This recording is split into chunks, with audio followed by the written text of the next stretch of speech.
Hello friends, welcome you to empowering e education channel. तो शुरू करते हैं अपने ईवीएस के कंटेंट को एक नए पॉइंट के साथ। तो आज का नया पॉइंट है चिड़ियों के बारे में कि पक्षियाँ जो पक्षी होते हैं उनकी जो आंखें होती हैं वो सिर के दोनों तरफ होती हैं और वो एक ही समय पर दो अलग अलग चीज़ों पर नज़र डाल सकते हैं। और जब वो सामने देखते हैं तो उनकी दोनों आंखें एक ही चीज़ पर केंद्रित होती हैं, यानी कि जैसे हमारी आंखें जो होती हैं वो सामने होती हैं और कान साइड में होते हैं, वैसे चिड़ियों की जो आंखें होती हैं वो साइड में होती हैं और वो एक ही समय में दो अलग अलग चीज़ों को देख सकती हैं। और काफ़ी बार आपने देखा होगा कि वो जो पक्षी होते हैं, जो चिड़िया होती हैं, वो अपनी गर्दन को हिलाती हैं। तो उसका रीज़न ये होता है कि इसलिए वो उनको गर्दन किसी चीज़ को देखने के लिए अपने गर्दन को हिलाना पड़ता है, क्योंकि जो उनकी आँखों की जो पुतलियाँ होती हैं, यानी जो उनकी आई बॉल्स होती हैं, वो घूम नहीं सकती हैं। जैसे हमारी आई बॉल्स तो घूम जाती हैं लेकिन उनकी आंखें घूम नहीं सकती हैं। इसका रीज़न यही होता है कि वो उनको किसी चीज़ को देखने के लिए अपना पूरा गर्दन हिलाना पड़ता है, ठीक है। और जब वो एक ही चीज़ पर केंद्रित करती हैं अपनी दोनों आंखों को, तो उनकी चीज़ों की दूरी का एहसास हो जाता है, यानी कितनी दूरी पर है वो चीज़, इसका एहसास हो जाता है। लेकिन जब वो अलग अलग चीज़ों पर केंद्रित करती हैं तो उससे उनका देखने का दायरा बढ़ जाता है, यानी रेंज ऑफ विजन इंक्रीज हो जाएगा। इस चीज़ को ध्यान रखेंगे, ये भी आपके सीटेट में अब पूछा जा चुका है। तो नेक्स्ट पॉइंट पे डिस्कस करते हैं आगे।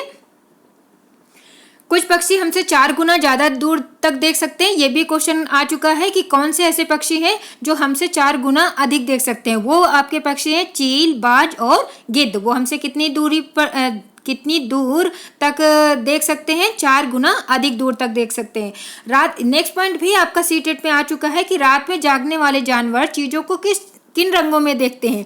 तो वो आपकी चीज़ों को सिर्फ ब्लैक और वाइट कलर में देखते हैं, यानी कि सफ़ेद और काले रंगों में ही उनको दिखाई पड़ता है चीज़ें। सांप के बाहरी कान नहीं होते हैं, यानी सांप के कान नहीं होते हैं और उन्हें जो कंपन के द्वारा ही सुनाई पड़ता है। इसका रीज़न यही होता है कि जब हम सांप काटता है तो हमारे पैरों पर ही काटता है, ना कि हाथ पर या किसी और जगह पर काटता है। क्योंकि जब हम चलते हैं और अगर वहाँ पर कोई सांप होता है तो वो वाइब्रेशन जो हमारे पैरों के द्वारा होती है ज़मीन पर, तो उसको भाग कर वो उसी जगह पर अपने फन को मारता है और इस तरीके से वो पैरों को काट लेता है, ठीक है। नेक्स्ट पॉइंट में दिया गया है कि जो पेड़ में जो लंगूर होता है वो ऊपरी भाग पर जो चढ़ा होता है पेड़ पर, तो वो दूसरे जानवरों को खतरे की जानकारी दे देता है। दूसरे जानवर जैसे छोटे जीव जंतु जो होते हैं वो बड़े खतरे, यहाँ पर किसको बोला गया है कि शेर, चीता, जो ऐसे बड़े जानवर होते हैं जो छोटे जानवरों को खा जाते हैं, तो वो खतरा है एक तरीके से छोटे जानवरों के लिए। तो वो विशेष प्रकार की आवाज़ निकालता है जिसको सुनकर जो छोटे जीव जंतु होते हैं वो अपने बिल में या फिर झाड़ियों में जहाँ उन्हें छिपना होता है वहाँ वो छिप जाते हैं।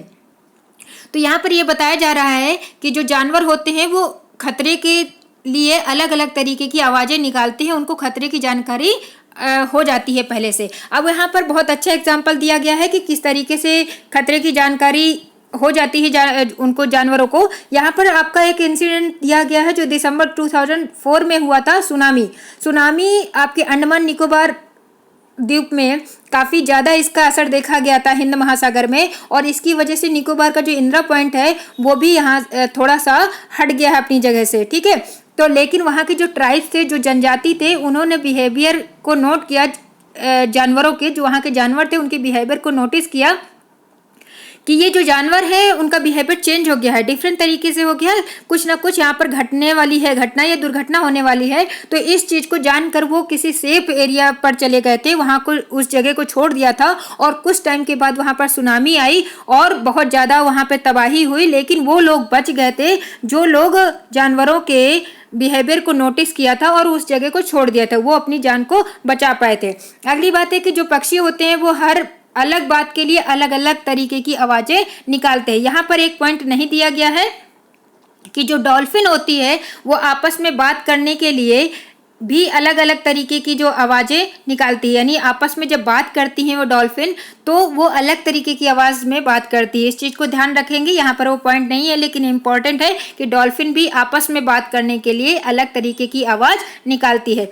बहुत से जानवर जो होते हैं वो क्या होते हैं कि एक खास मौसम में ही हमें ज़्यादा दिखाई देते हैं। उसका रीज़न ये होता है कि वो डिफरेंट जो मौसम होते हैं उनमें वो लंबी गहरी नींद में चले जाते हैं, यानी वो सोने चले जाते हैं। और वो लंबी गहरी नींद ऐसी होती है कि वो कई कई महीने तक हमें दिखाई नहीं पड़ते हैं। उनमें से एग्जाम्पल नोट डाउन कर लीजिएगा आप कि वो है लिजार्ड, यानी कि छिपकली। ठीक है, वो है लिजार्ड यानी कि छिपकली। उसका एग्जाम्पल यही होगा कि ऐसे कौन से जानवर हैं जो लंबी गहरी नींद में चले जाते हैं। एग्जाम्पल उदाहरण उसका है छिपकली।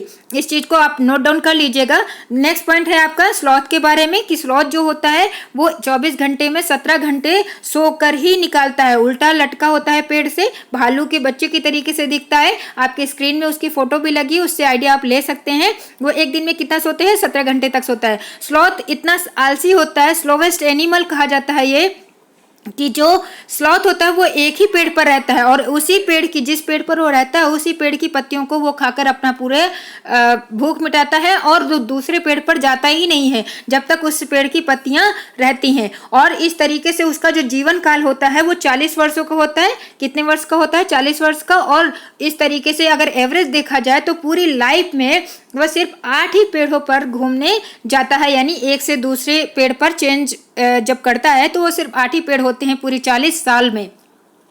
और इतना आलसी होता है कि एक सप्ताह में एक ही बार शौच के लिए, अपने आप को रिलीव करने के लिए, अपने आप को हल्का करने के लिए सिर्फ सप्ताह में एक बार ही वो जमीन पर आता है। और दूसरे जानवरों को भी यहाँ पर सोने का टाइम दिया गया है, जैसे कि गाय कितने घंटे सोती है? 4 घंटे। पाइथन कितने घंटे सोता है? 18 घंटे। जिराफ कितने घंटे सोता है? 2 घंटे। और बिल्ली 12 घंटे सोती है। यहाँ पर इस चीज में कंफ्यूज नहीं होंगे कि मैंने बोला कि स्लॉथ जो है वो स्लोवेस्ट एनिमल है, लेकिन वो 17 घंटे सोता है। यहाँ पर आपको दिया गया है कि पाइथन 18 घंटे सोता है, लेकिन पाइथन स्लोवेस्ट एनिमल नहीं कहा जाता है, उससे ज़्यादा सोता है। लेकिन वो स्लोवेस्ट एनिमल इसलिए नहीं कहा जाता है क्योंकि वो जब तक सोता है तो सोता है, इसके बाद जब जगता है तो वो पूरी तरीके से एक्टिव रहता है, लेकिन स्लॉथ ऐसा नहीं होता है। नेक्स्ट पॉइंट में है कि बाघ अंधेरे में लगभग हमसे 6 गुना बेहतर देख सकते हैं। जितना हम अंधेरे में देखते हैं उससे 6 गुना अधिक स्पष्ट और क्लियर देख सकता है बाघ।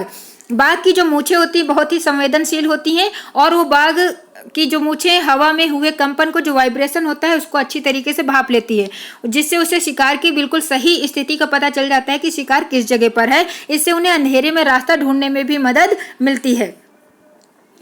बाघ का जो गुर्राना है वो 3 किलोमीटर दूर तक सुना जा सकता है। कितना? अगर हम नीचे अगर बोले, मतलब किसी घर पर नीचे वाले फ्लोर पर बात करें और तेजी से चिल्लाएं अपनी पूरी ताकत लगाकर, तो हमें 3-4 मंजिल ऊपर तक भी आवाज नहीं जाएगी। लेकिन जो बाघ है, एक बार अगर उसने रोर किया तो उसकी रोरिंग जो है वो 3 किलोमीटर दूर तक भी सुनी जा सकती है। और बाघ के जो कान होते हैं बहुत ही फ्लेक्सिबल होते हैं, इसीलिए वो विभिन्न दिशाओं में आसानी से घूम सकते हैं और आसपास की जो आवाज़ होती है तो उसे वो समझ जाते हैं और शिकार का या उनकी आवाज़ों को वो अच्छी तरीके से पहचान जाते हैं। बाघ भी अपना इलाका मूत्र की गंध द्वारा बनाते हैं। इसके पहले वाली वीडियो में हमने डिस्कस किया था कि किस प्रकार से जो कुत्ते होते हैं वो अपने एरिया को मार्क करते हैं, यानी एरिया बनाते हैं। अगर दूसरे एरिया का कुत्ता वहां पर आ गया तो उसे वो खदेड़ देते हैं। उसी प्रकार से बाघ भी अपना एरिया बनाता है और किस तरीके से बनाता है? मूत्र की गंध के द्वारा, यानी मूत्र वो करता है तो उससे एक गंध निकलती है जिससे दूसरे बाघ को पता चल जाता है कि ये एरिया जो है वो किसी दूसरे बाघ का है। अगर उसको पंगे लेना है तो उस एरिया में एंट्री करे, अदरवाइज वो वहां से जा सकता है। तो इस तरीके से जो जानवर होते हैं वो भी अपने अपने एरिया को मार्क करते हैं। तो इस तरीके से आप हर पॉइंट को नोटिस करते रहेंगे, अच्छे से पढ़ते रहेंगे। हर एक पॉइंट यहाँ पर रिलीवेंट है जो एग्जाम में पूछा जा सकता है। आप प्रीवियस ईयर के क्वेश्चंस देखिए, आपको हर एक लाइन में आपको एक नया क्वेश्चन मिलेगा जरूर। तो इस तरीके से आपको पढ़ते रहना है, बार बार वीडियो को रिपीट करिए, इसको सुनते रहिए और हर एक पॉइंट को बिल्कुल अच्छे से रट लीजिए। ये सभी आपके एग्जाम में आने वाले हैं। तो आज की वीडियो में इतना ही, मिलते हैं नेक्स्ट वीडियो में। Bye bye and take care.